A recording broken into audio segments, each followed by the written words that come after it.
ದಕ್ಷಿಣ ಕನ್ನಡ ಜಿಲ್ಲೆಯ ಬೆಳ್ತಂಗಡಿಯ ಚಾರ್ಮಾಡಿ ಘಾಟ್ನಲ್ಲಿ ಖಾಸಗಿ ಬಸ್ಸೊಂದು ಕಂದಕಕ್ಕೆ ಉರುಳಿ ಗಂಭೀರವಾಗಿ ಗಾಯಗೊಂಡಿದ್ದ ಮತ್ತೋರ್ವ ಪ್ರಯಾಣಿಕ ನಿನ್ನೆ ರಾತ್ರಿ ಸಾವನ್ನಪ್ಪಿದ್ದಾರೆ ಎಂದು ತಿಳಿದು ಬಂದಿದೆ.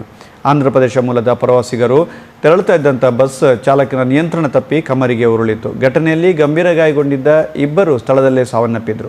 20ಕ್ಕೂ ಅಧಿಕ ಜನ ಗಾಯಗೊಂಡಿದ್ದು ಅವರನ್ನು ಆಸ್ಪತ್ರೆಗೆ ಈಗಾಗಲೇ ದಾಖಲಿಸಿ ಚಿಕಿತ್ಸೆ ನೀಡಲಾಗ್ತಾ ಇದೆ. ನಿನ್ನೆ ರಾತ್ರಿ ಗಂಭೀರವಾಗಿ ಗಾಯಗೊಂಡಿದ್ದಂಥ ಗಾಯಾಳು ಒಬ್ಬರು ಮೃತಪಟ್ಟಿದ್ದಾರೆ. 11 ಮಂದಿಯ ಪರಿಸ್ಥಿತಿ ಇನ್ನೂ ಕೂಡ ಗಂಭೀರವಾಗಿದೆ ಎಂದು ಆಸ್ಪತ್ರೆಯ ವೈದ್ಯರು ತಿಳಿಸಿದ್ದಾರೆ.